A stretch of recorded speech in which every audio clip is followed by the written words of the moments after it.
Sixers and Celtics. Kyrie Irving ready to go at home. Second quarter. Just watch this play here. It's sort of fun. Marcus Smart, this is not the pass that he intends to throw, but it winds up in the hands of Kyrie Irving.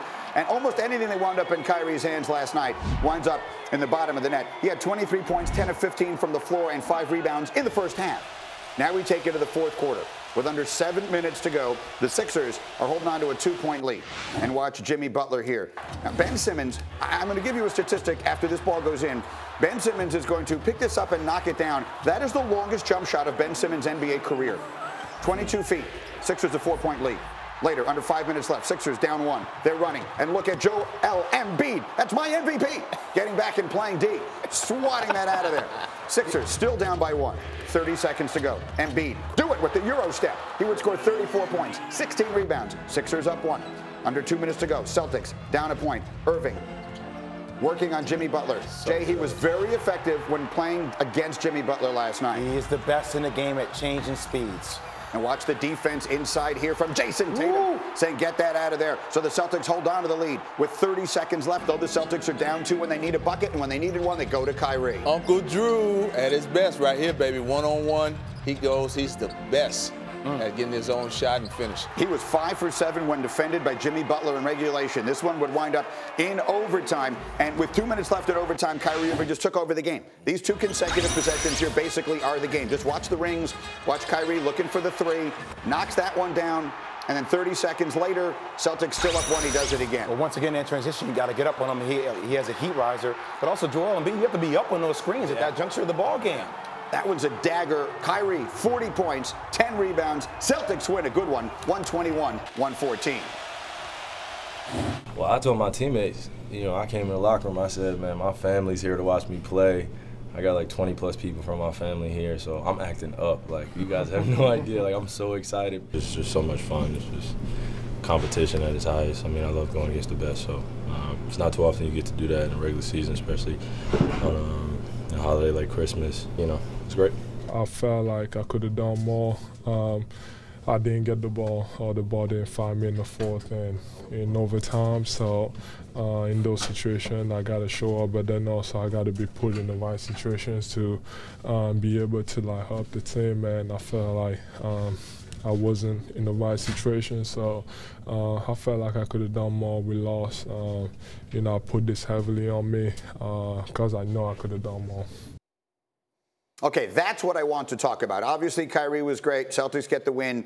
And Embiid, you heard what he said. The numbers support his suggestion that he wasn't put in the right positions. According to Second Spectrum, he had 8 touches in the overtime, making up only 15% of the Sixers' total. Both of you guys played in the NBA, so translate. You coached as well, TJ.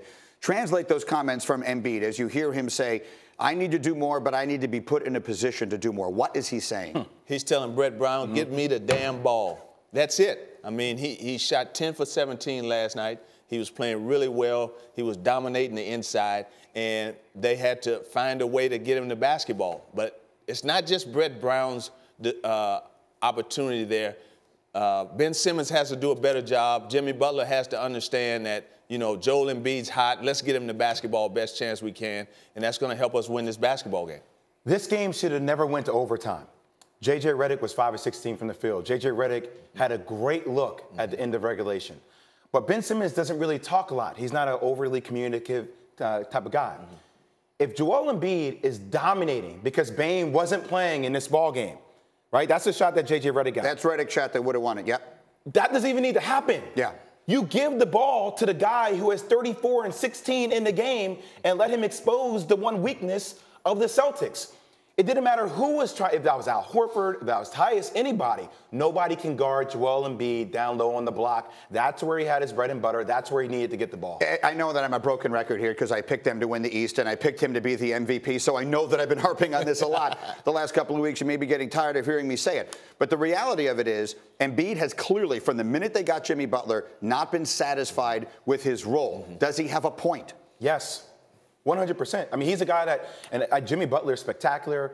Ben Simmons can drive and get to the lane whenever he wants. J.J. Redick can space the floor. But he's a guy that you just feel like deserves to touch the ball every time down the court. And they're a flawed team in part also. We were talking about this in our pre-show meeting. Ben Simmons, his lack of, we saw him, he made the longest shot of his life. Right. His lack of willingness to even pretend he's going to take a shot does limit them offensively. It does hurt them, and he has to look at the basket, and he has to be willing to go in there and make shots. If he doesn't make them, at least he's putting pressure on the defense, and Embiid can clean up the offensive glass and do some things in the paint. And I want to say this, too. Jimmy Butler is probably the best perimeter defender. There's not one screen that he died on last night. So I know the numbers were great for Kyrie. That just goes to show you how prolific of a scorer Kyrie Irving is. Yeah, he was actually incredible. I gave you the numbers. He was 5 of 7 when being defended by him. And so just take a moment on Kyrie, who, again, he did have a great game on Christmas.